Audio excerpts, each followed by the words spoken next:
Maître, j'ai reçu un PV de refus de priorité à un piéton alors que je n'ai jamais été interpellée. Est-ce que je peux le contester? Alors, c'est une question effectivement qu'on pose souvent et la réponse est bien évidemment oui. Vous voyez cette petite boule au-dessus du passage piéton? Et ben, cette petite boule, elle sert notamment à verbaliser les gens sans les interpeller. C'est ce qu'on appelle la vidéo-verbalisation.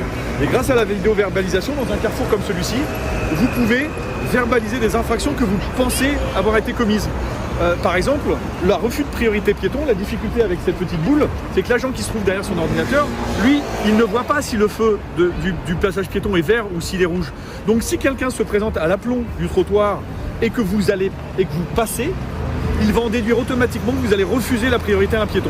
Et cette infraction, elle est de plus en plus répandue dans les grandes villes et il y a énormément d'automobilistes qui nous envoient des emails en nous demandant mais je comprends pas, j'ai pas été interpellé, je reçois un PV et en plus, vous allez perdre la moitié du capital des points de votre permis de conduire puisque le refus de priorité piéton, c'est 6 points de retiré sur un permis de conduire, 90 € d'amende, 135 € le tarif habituel.